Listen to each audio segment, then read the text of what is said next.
Welcome to my channel, The Magic of Java. This is an extract from my first book, The Green Queen from Java. It's a novel, it's a tale, a yarn intended to entertain you. Yes, it does reflect my experience of falling in love with Indonesia, my experience of falling in love with an Indonesian lady, and my increasing awareness of the paranormal and black magic, or some might like to say my descent into madness. But it is just a novel. Any resemblance to real people is completely unintentional.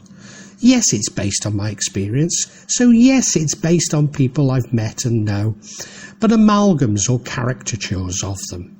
I do mention real people and real-life celebrities and hope that they, along with anybody who believes they've identified themselves, will forgive me.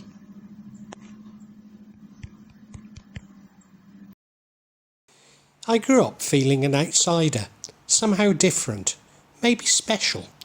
I used to think that everyone felt like this, that it was simply an immature ego. Actually, no, it wasn't special at all, as I so wanted to be like the other kids and to fit in. Certainly I was ambidextrous until I went to school and encouraged to draw and write with my right hand, but if anything I was actually more left-handed than right. Later on, I have found that I am much less enticed to follow either science or art than most, enjoying both equally, but often shifting my preference throughout my life. Indeed, I have never been keen to atomise my interests through minute specialisation. I was slow to develop language skills, and my motor skills so undeveloped that I was something of a loner. When I was around 6, my father brought me a large bicycle. It was so large that he had to put wooden blocks on the bike's pedals. But I could never ride the bike, not until I was 12. It was as if I had intellectually got the measure of riding, and then I could physically do it. I eventually became an athletic cyclist, something essential to a teenager growing up in a village. This probably is all related to my complete inability to follow instructions. I have to actually understand the instructions rather than simply do as I told. So whilst I'm an expert map reader, I can never follow verbal directions when people give them. Those giving me instructions often assume that I'm something of a rebel, which could be true, but normally I just need time to work out how to do things my way. At school I was a strong, if idiosyncratic swimmer. I was devastated when an instructor told me that I swam like a Babylonian, and they had died out. Often when seeing me struggle to achieve the simplest of physical tasks, others feel the need to demonstrate the correct way to me. This is in the mistaken belief that I'm unaware of the correct way and it's never been demonstrated to me before.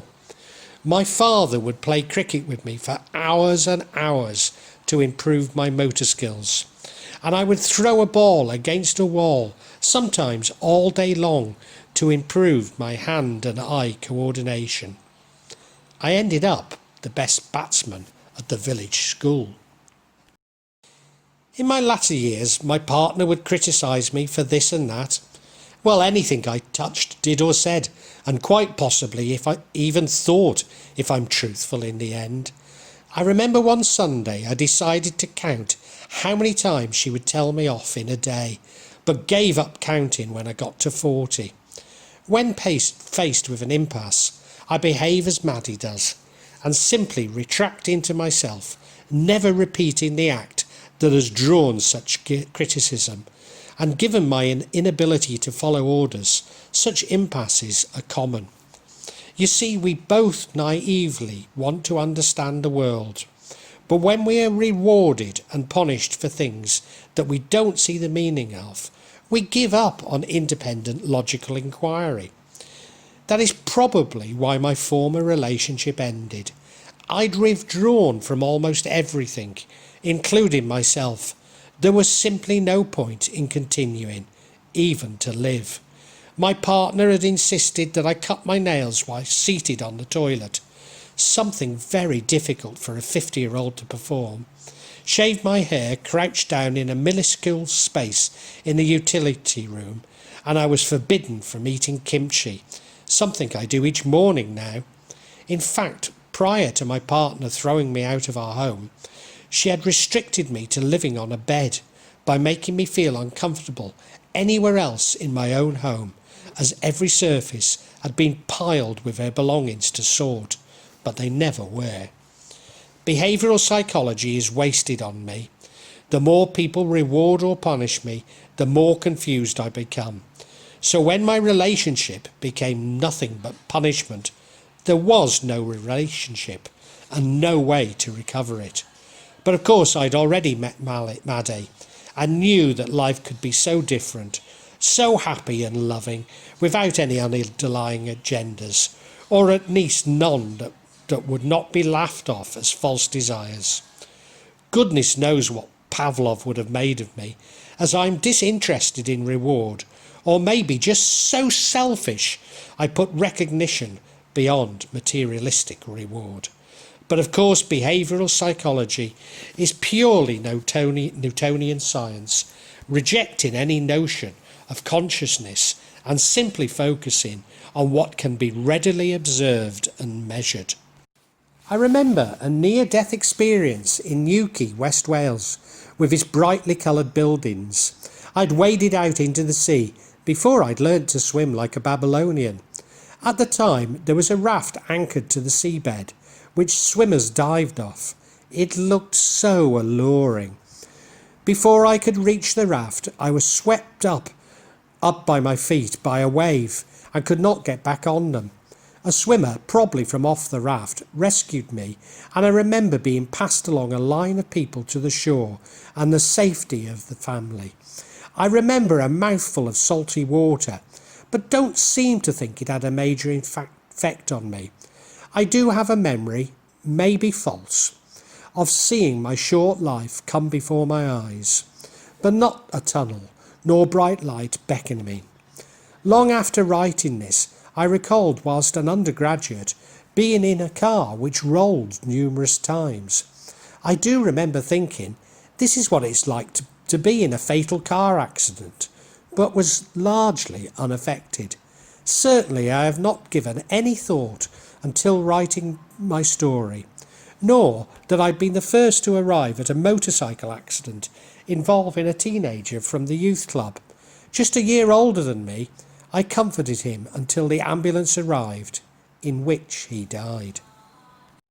I loved Meccano and would engineer all sorts of amazing structures. It was much better than the outdoor physical activities the other children seemed to love. Later I would take apart mechanical clocks, radios, record players, and a few years later I could put them back together, sometimes even in working order.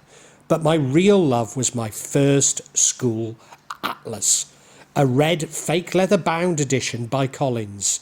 I would run my finger along every line, trying to see what they signified.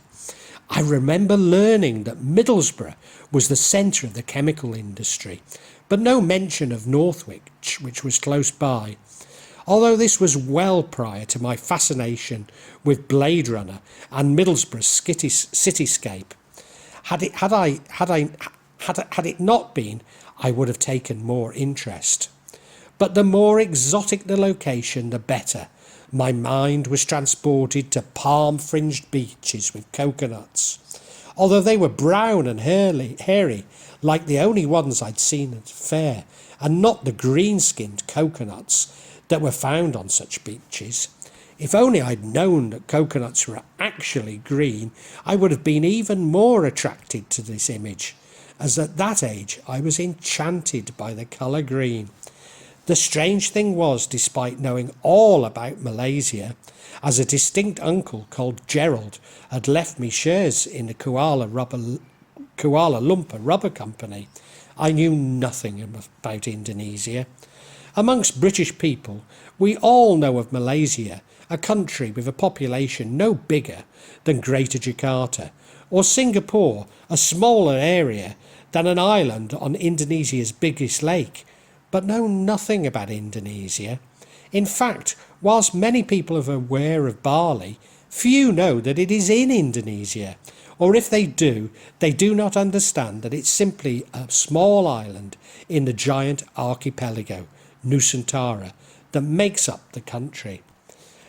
I can remember watching the film Krakatoa east of Java and being terribly confused, not because it's actually west of Java, as then I had no idea.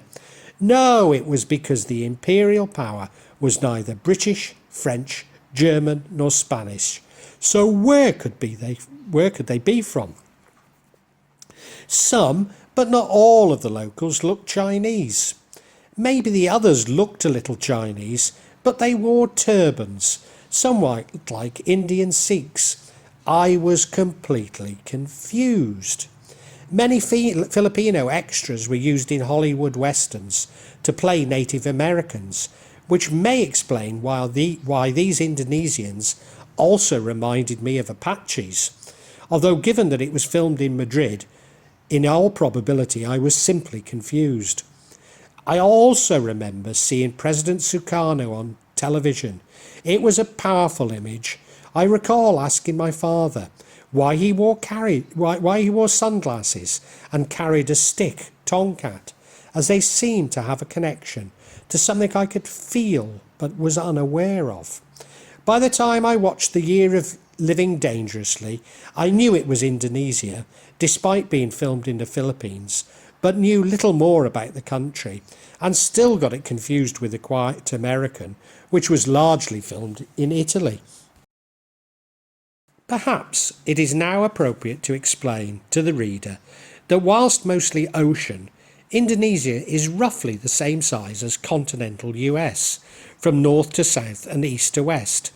In fact, it's the fourth largest population in the world, and Greater Jakarta is the second largest conurbation in the world. Both Tangerang and Banten and Bekasi are around the same size of London, and developers claim to be adding a new Paris to Tangerang Banten.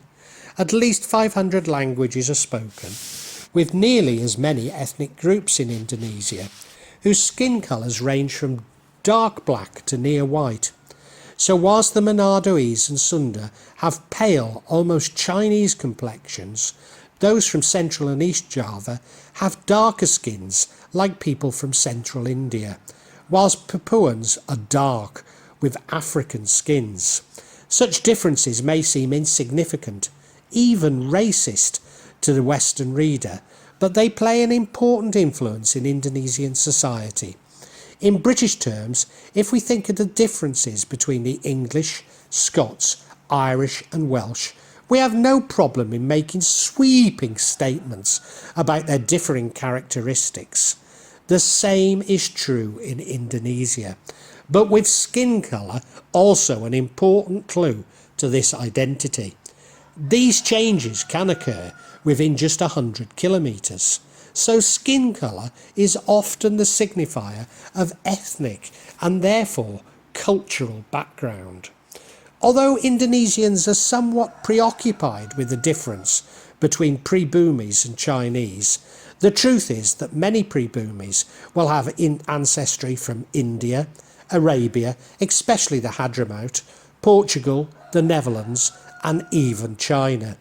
This is despite there being an almost apartheid system imposed by the Dutch, which froze identity to the times the Matram Sultanate, making the development of an Indonesian identity illusory, to the consternation of Indonesia's nationalist presidents. It is also despite pre-Burmese steadfastly refusing to believe their ancestors could originate from anywhere other than Indonesia, and that human populations are largely non-migratory. Indonesia is the 15th largest economy in the world, and by Western standards is growing rapidly, making it by far the largest in Southeast Asia. It has some of the richest resources in the world, including the largest gold and third largest copper mine. Both are part of the Freeport mine. Indonesia is the world's largest palm oil producer, which is exported along with other agricultural crops such as cocoa and coffee, and of course spices, as parts of eastern Indonesia were the original islands.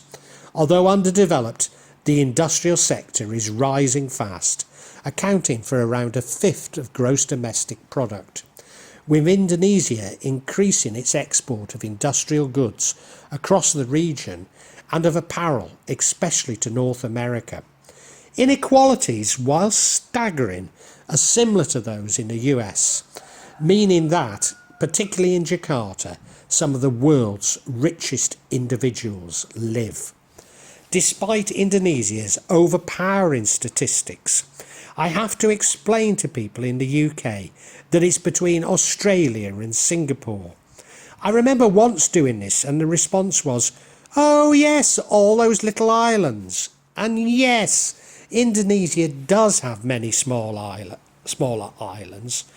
18,110 islands in total, 6,000 of them inhabited, covering 1.9 million kilometres squared. It also has large territories on the world's second and third largest islands. Of course, this creates transport and logistical problems, accounting for nearly a quarter of gross national product. After all, it is the world's largest archipelago. Imagine the USA without national rail and road links. Complicating racial differences that make up Indonesia are the effects of poor infrastructure on local economies and therefore populations. I've already mentioned that Jakarta is a special case, reflecting the cosmopolitan effects of the port on its population and ethnic identity, but to a degree this applies to all of Indonesia's port cities. This is most apparent along the north coast of the islands of Sumatra and Java, which are dramatically different to the interior and south coasts, and to the traveller much less interesting, even ugly.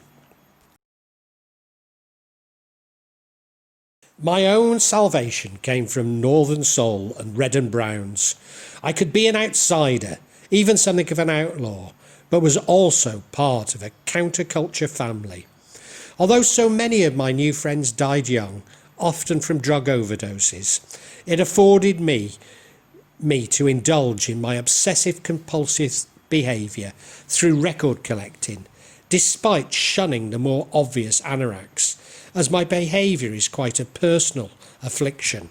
In part, this was my rebellious nature, collecting the then unpopular 1970s Philadelphia and Motown labels on British demos. Every time I go through Cruise Station, there are the ghosts of Little Mick and Big Phil, reminded me of the sheer exuberance of amphetamine-fueled teenagers on late-night trains. It always seemed to me that Wigan Casino was a home for lost souls, many who were already destined for early deaths. I've always felt that people only become addicted when they want to become addicted, but I later realised that substances or habits exploit those minor chinks in our certainty, just as black magic does. So if we have any unresolved concerns or fear, it is exactly these which are opened up and become the chasms of despair that we fall headlong into. In my case, Northern Soul may have saved me from schizophrenia. I don't know. Certainly I've always spoken to myself. Nothing too disturbing, mostly rehearsing difficult situations. But yes, I do speak to myself. You see, my son Brenwell has recently been diagnosed with schizophrenia and high-band autism. His behaviour became more and more bizarre until he decided that I was an international criminal trying to kill him and that dragons were below the floorboards. In Indonesia, normally calm, reserved people occasionally start shouting incoherently. It may be some sort of pressure valve which gets released when keeping everything to yourself it gets too much, but I speculate with my Western prejudice. Indonesians simply see it as spirit possession, which will hopefully pass without any intervention.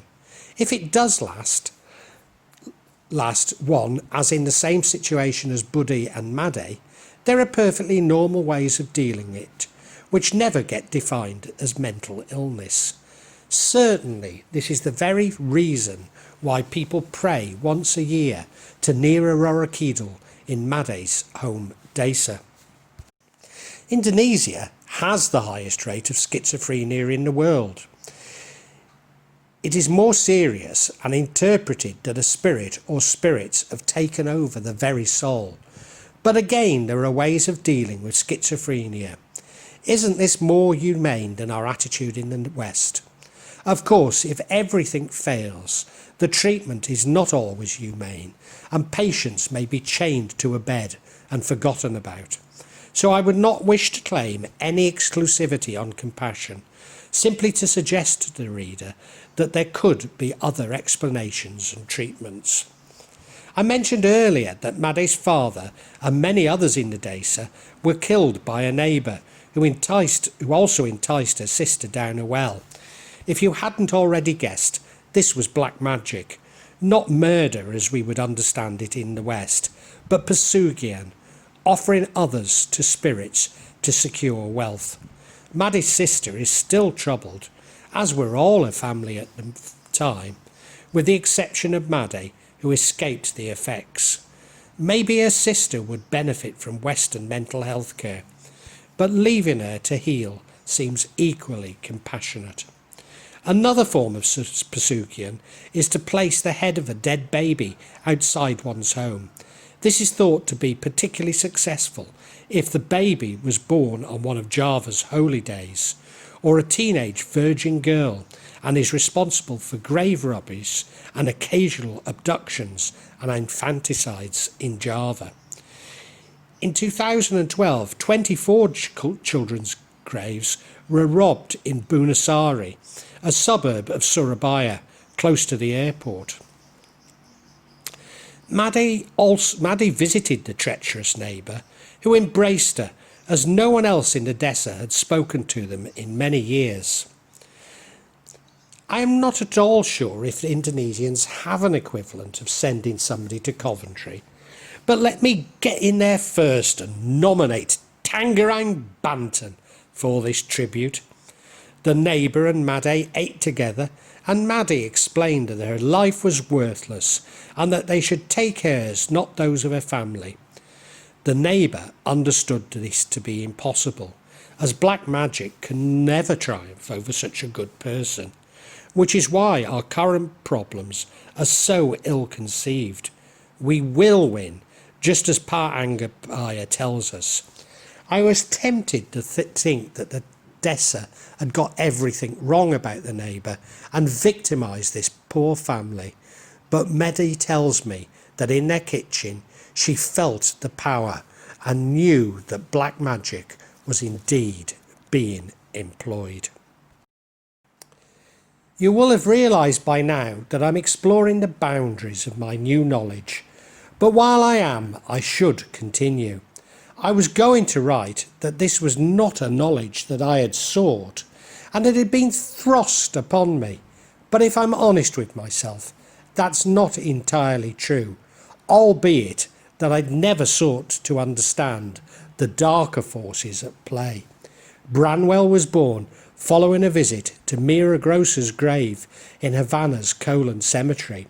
She is known to grant couples children if they ask in the right way. We did, and felt some overpowering force. You were meant to bring the resultant child back, which we did, and we felt the same force, but not as strong. Then on the third visit, we felt nothing. Following Branwell's birth, I enjoyed 13 years of the most incredible luck. This has been followed by many, but not yet 13 years of incredible bad luck. Although was it actually, as my luck did not change upon his birth, so maybe a decade is more appropriate. I know that if you ask a ghost for help, they will expect something in return, a Faustian trade, which is why sacrifice used to be a central precedent to necromancy. People who ask for wealth and get it frequently lose a loved one prematurely. Worse still, when they ask for a child, it is often thought that the child is not yours but belongs to the spirit. Possibly not as dramatic as in Rosemary's Baby, but the same phenomena. There is another explanation. When I prayed at Mira Gross's grave, I promised God to change my ways and attend church and to bring Branwell up a Christian, although I'd allow him to make up his own mind when he was older. I made no attempt to do this after he was born, shriek, even joining my partner in a leftist critique of spiritual people. At this stage, I cannot say which, if any, of my explanations has any validity, but there may be a connection to the same explanation. I really don't know. I recognise there are further explanations, although Branwell's schizophrenia took many years to develop. Maybe it was something present in us all. It's just the severity which leads to a medical definition. Branwell was born very prematurely, and we were warned that there would be some minor development issues. But apart from undiagnosed myopia when he was young, these seemed minor. He has recently explained to me that an online cult convinced him that he'd been taken over by aliens. I guess it's best not to look for a single explanation, but to see all as having played a part in his condition. During the Slamatan in Gunung Kidul, Maddie was very ill. This often happened when Maddie visited our mountain home and her sister Budde.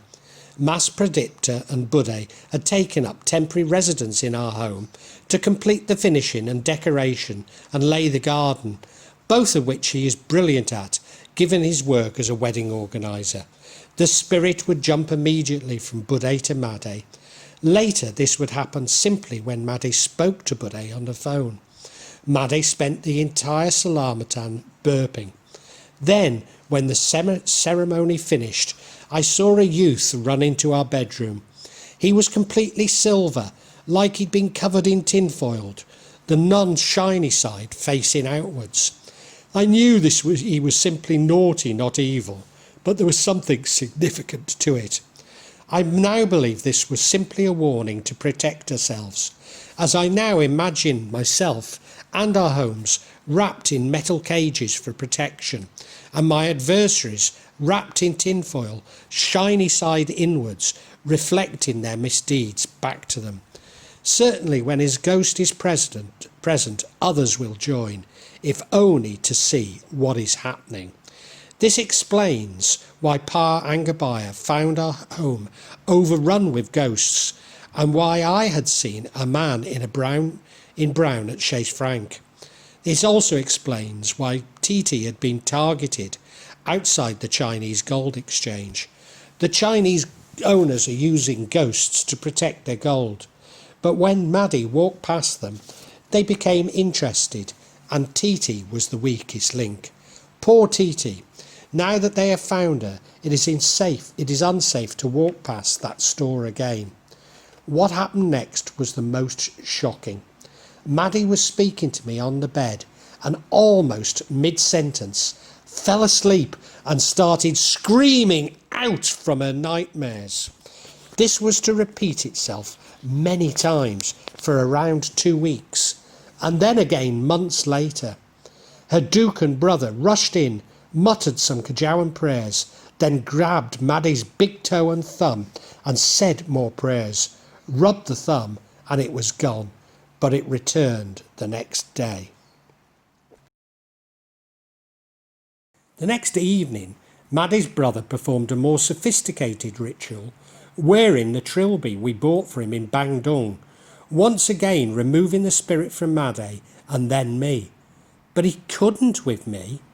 Most Indonesians believe that such things cannot be done by a bule because a bule doesn't believe. Certainly it's true, if you don't believe in ghosts or black magic, you can never experience anything I've described. Or just possibly you do, but write it off as rheumatism or something else because you're not dwelling on it. It never getting any worse. However, my brother-in-law's explanation was that I was already possessed by a benign spirit who was protecting me. Of course, I wasn't one bit surprised, as I'd already worked this out. Whilst I was relieved to have my thoughts confirmed, I also knew that I had to take care. Black magic possession is more apparent to females, with beautiful women being the most susceptible. Males are often unaware of the possession and the harm it is causing, and therefore, in extreme cases, more likely to experience sudden and unexplained death. More recently, I've been receiving messages that I'm in real danger. This is not something that I should ignore. Who the brother said was protecting me did come as a major shock. Like Maddie, my mother never really got much schooling. It was wartime and she lacks formal qualifications, but has the ability to see through people, even predict events. As my mother has got older, she never stops making predictions, most of them wrong, but there was a time when she made fewer, and they were normally right. Never anything profound, just simple family events. So when I was told that it was my father's father who was protecting me, it didn't seem right, not least as we never met. Sammy was a chronically short-sighted Jewish shipping clerk in Liverpool docks, whom I knew nothing more about, as he died before my birth. I thought about this for days, even told my father. Neither of us could understand it. Then, like this knowledge came to me all at once, I knew. My Uncle Norman had been protecting me all those years, guiding me and protecting me. I immediately apologised to Uncle Norman, as my beliefs and politics were so different to his when he was alive. His answer was so incredibly profound. Nothing matters when you die, nothing at all, and everything matters. When I was young and somewhat insular due to my lack of interest and ability in physical activities, maybe it was this isolation which led me to witness many paranormal events. I can recall that I had a degree of telepathy and was able to connect with some animals, maybe even what we call inanimate objects. I would spend all my lost hours practicing a mental geomancy. I cannot recall the exact procedures, simply my conviction in its practicality. Certainly, my geomancy was a wonderful apprenticeship for serving in my father's grocery store and assisting him in the stock take in the days before computers. Many times I would experience minor visual hallucinations, such as carpets or toys inexplicably moving. I say inexplicably, but would spend hours and hours trying to create some of these movements. Very rarely did they work, but when they did work, it was often after I'd stopped focus on them. I do, however, recall one toy called Sailor Boy moved a little, just too much, and I remained somewhat frightened of him, but seeing him as naughty rather than evil.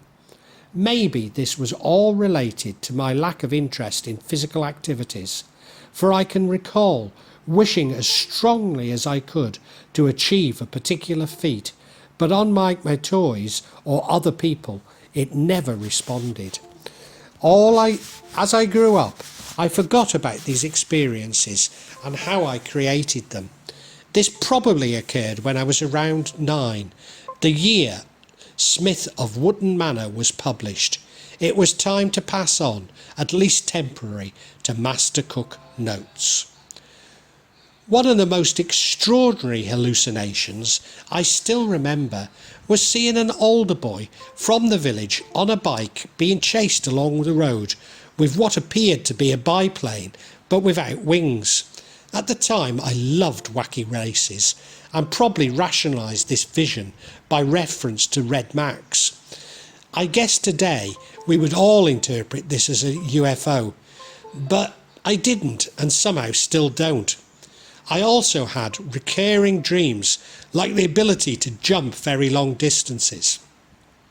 Not high, but for around 100 metres. And it was so vivid, I actually believed it to be true. Many years after writing this, Maddie told me, this is how you achieve Nogan Surakomo, passing through time and space and the spirit world. I would also see myself in bed, and I would move away from my body, hovering above it.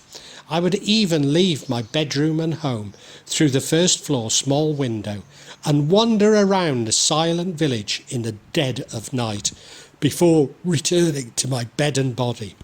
I say silent, but sometimes I would see Di Jones by the pumping station, staggering home from a night's drinking in Longner, or would hear the whirl of spin dryers from the new estate, which for some reason were always on during parties.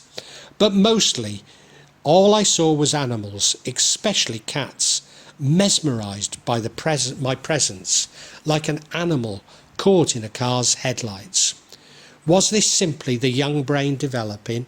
Did it stop as my brain developed further, or when I learned to block it out? Certainly I had for many years written them off as dreams, but even when I was at my most engaged in the game of life, there were many times when I could not distinguish between dreams and our waking state. Memories are strange things. What we have seen, heard, touched, tasted, smelt, often prove to be false, or at least unverifiable, by employing the scientific method. No more so than the progression of events that I will describe to you. Certainly there are memories that I have not given a second thought to until very recently. I was very close to my dad's elder brother, Norman. He was quite unlike my father. Not that this was a reaction against my father. He was a kind and wise man, and as I have indicated, Norman held a worldview that even at a young age I found instinctively distasteful. Norman and his wife Ev lived in a rented terraced house in Kensington, just up from the Silver Blades ice skating ring. They spent their days in the back room and scullery, reserving the parlour for visitors rather than close family. The parlour had been damaged during the war and never repaired by the landlord.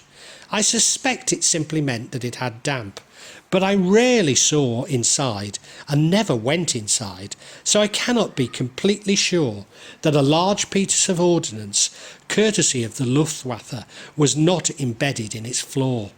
Norman and Ev had a backyard with an outside toilet, little more sophisticated than Maddie's relatives use today.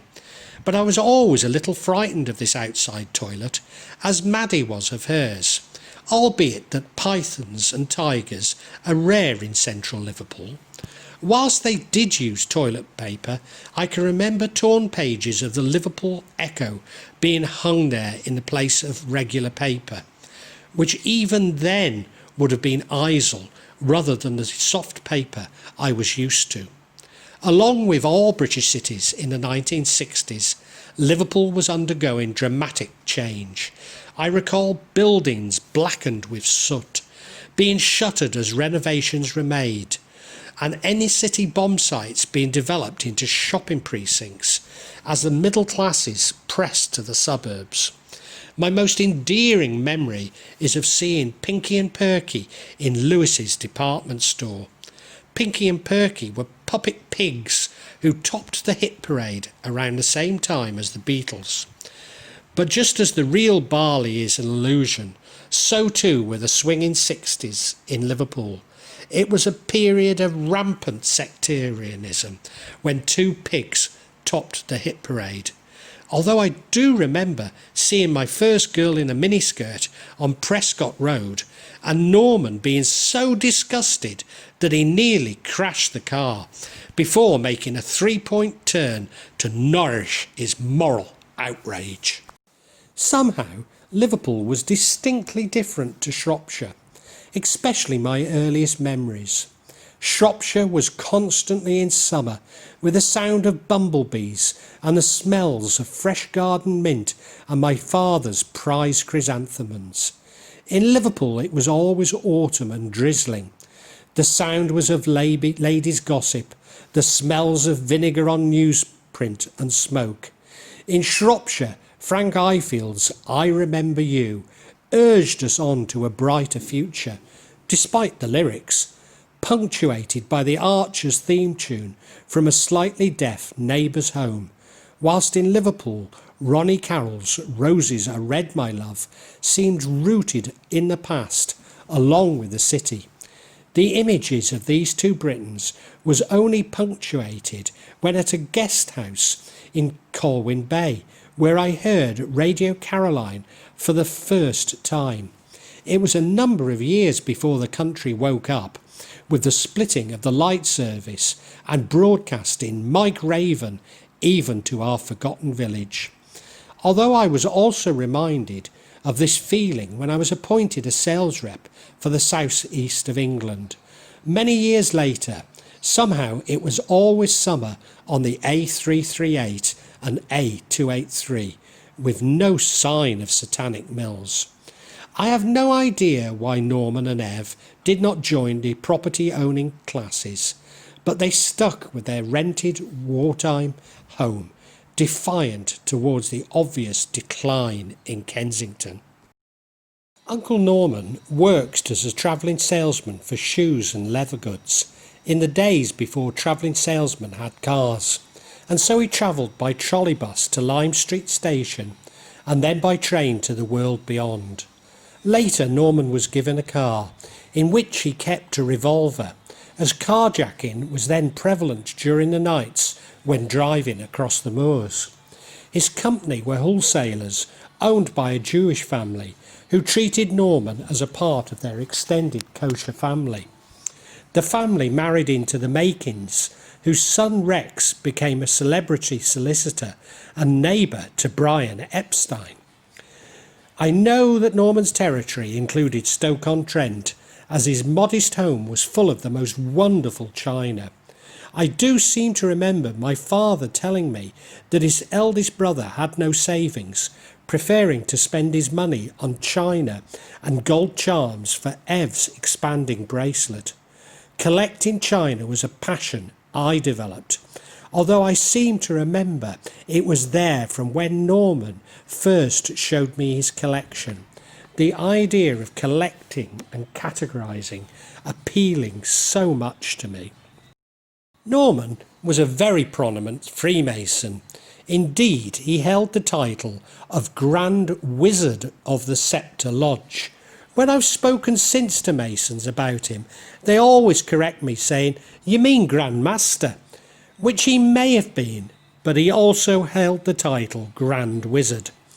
When Norman died, my father cleared his personal belongings and found armfuls of embroidered Masonic aprons and other paraphernalia, some remarkably similar to the Sufi Tawis that I have come to know. My father also discovered large quantities of Chinese pornography, probably the only pornography available in early 1960s Liverpool to people of humble means. Norman's midday funeral was like no other I have attended before or since. Despite despising Catholics, it started like an Irish Catholic wake, with his coffin serving as a bar for bottles of whiskey. He was buried rather than cremated, and I was appointed chief mourner and helped to bear his coffin, despite being only around 10. A great fuss was made of me by the Masons, but there was no whisper in my ear, "I have something to tell you, my son." The bizarre thing was that it was a male-only funeral. Not even his widow, Ev, was allowed to attend.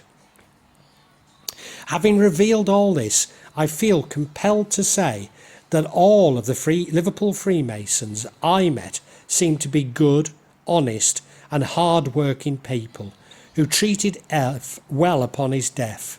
Maybe they held some prejudice, but certainly nothing to suggest the use of black magic. Nevertheless, my father has always given such communions a wide berth, and certainly has some knowledge about their inner workings, probably only related to minor conspiracies and not black magic. I remember there were always people calling at Norman's house. Memories are strange things, but what we believe we have seen, heard, touched, tasted or smelt so often prove to be false, or at least unverifiable by employing the scientific method. But I can remember the young Ken Dodd, whose Diddy Men I loved, and Jimmy Tarbuck visiting him. And whilst I don't think Cilla Black did, I'm sure there were members of the White family. In fact, not that my father remembers him, but Ken was at the Holt Grammar School with my father and was then evacuated to the Priory Grammar School in Shrewsbury at the same time as my father. But no, I have no memories of the Beatles or Brian Epstein ever visiting. I'm not sure that the South Liverpool lads, with their accents unembellished with its Lancashire root, would have been that welcome anyway. But the charming and effete Mr. Epstein would have been whisked into the parlour and asked how's his mother Queenie was, whilst sipping tea from Staffordshire bone china.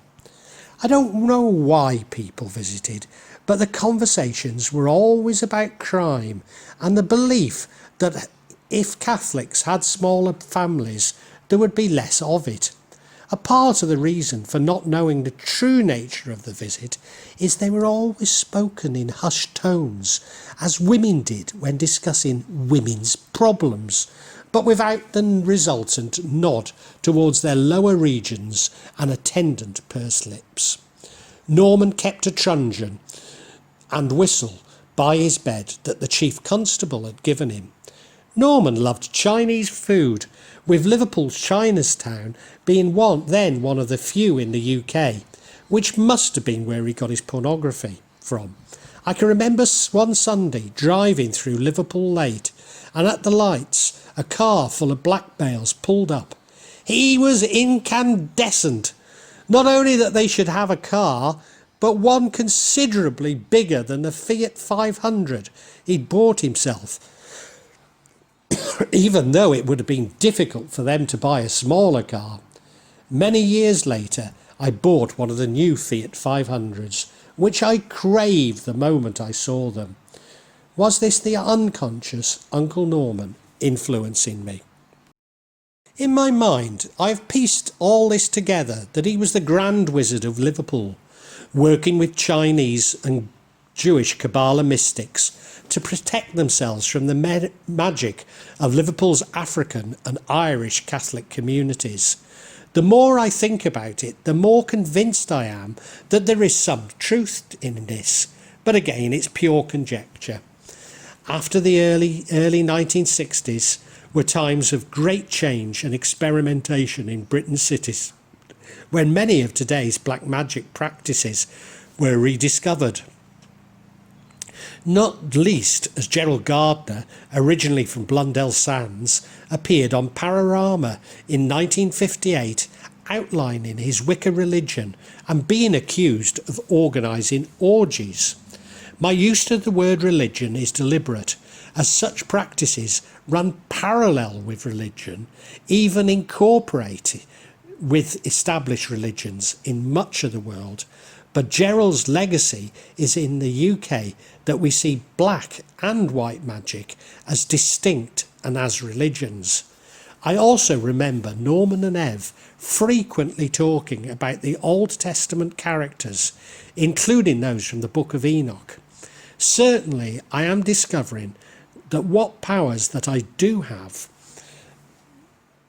that are inherited, often via possession by an ancestor. But dukans are more likely to believe that having a dukan ancestor means that you will have the mental strength not to go mad with the challenges that will face you. Despite seeing my predisposition is inherited, I also believe that I have nothing special and that anyone can develop it if they put their minds to it. Indeed, I must resist the temptation of seeing myself as special. I do remember being distraught by Norman's early death and his ghost coming to visit me to say not to worry, and it may even have invited him to enter me, which some feel is necessary for possession. I say distraught, but I have delayed reactions to such news, initially seeming stoical and only later developing real remorse. Malevolent possession occurring when the host is in a weakened state through alcohol, drugs, a traumatic event, attempted suicide, or simply worn down by nightmares. This was probably the moment Norman started to protect me. Years later, I would visit his widow, Ev, who would call me Bugalugs, possibly a reference to the protruding ears I had as a child, and would pour me a Higson's double top and make me a Conioni butty. Spontaneously, she would come out with a barrage of expletives, all aimed at blacks, but was simply warming up, for her real object was the Catholics. She had a budgie called Billy, who would perch on her chin and kiss her, then repeat these obscenities, adding the word Catholics at the end of each bombardment. When entertaining in the parlour, she would cover up Billy's cage with a tea towel, causing the bird to fall asleep mid. It's old, but it is beautiful, and the colours. Norman and Ev had a daughter who met an American GI from Burtonwood Air Base. She married and moved to Arizona, but quickly divorced. They had a daughter a few years older than me. On reflection, so much of my life seems to have been influenced by that scullery in Kensington. Did it even influence my decision to marry an American and live in the French Quarter all those years ago? Ev would read long letters from her daughter and granddaughter, pausing to complain that they were too short and infrequent. I think it was during one of these letter readings that they mentioned somebody who used a carpet to pray 5 times a day. I sensed no animosity, simply a degree of incredulity, although Norman may have been familiar with Islam through the Freemasons. I do, however, seem to remember believing that it was a flying carpet, which made perfect sense to me when I was a child. My grandmother, of whom I have no memory, had been a hard Ulster woman. She attempted to entrench ritualised hatred for Catholics in my father and his brother. As a child, my father used to spend each summer across the Irish Sea shouting expletives at Catholics as he marched with men in bowler hats carrying umbrellas. But despite this experience, he never had much bad to say about Catholics. Indeed, he always supported Everton, so he cannot have been that hostile. My father tells of going to Goodison by tram to watch Dixie Dean and Tommy Lawton, having worked the Shabbat morning, lighting fires for Orthodox families, providing enough for his entry and the tram to Walton Lane, but not enough for the return tram, so he walked. My father does, however, remain politically conservative, despite his obvious humanism. My mother has always maintained that he was never really accepted by her family, but on my last visit to England, I was surprised to hear my eldest cousin describe him as the bedrock of my mother's family. Yes, he's a very good man, who I will miss dearly, when he finally realises that his body is unable to maintain his soul any longer. Norman's ghost never left the house, and Ev, who would often ask if I could see him, but I couldn't. Ev pinned a small photo of Norman on the anaglypta around the fireplace, informing him of all that was happening in their house, rather like the mourners at Enoch's Rumaduka. Well, I hope you enjoyed this chapter. By all means, feel free to comment on it, including criticism, as that's the only way I can improve. Now, I really do hate it when channels keep badgering you to subscribe for them, but I suppose it does tell you when I'm going to post new chapters. I'm aiming to do this every week to 10 days, so it might be a good idea to subscribe if you want to. But thank you again for listening.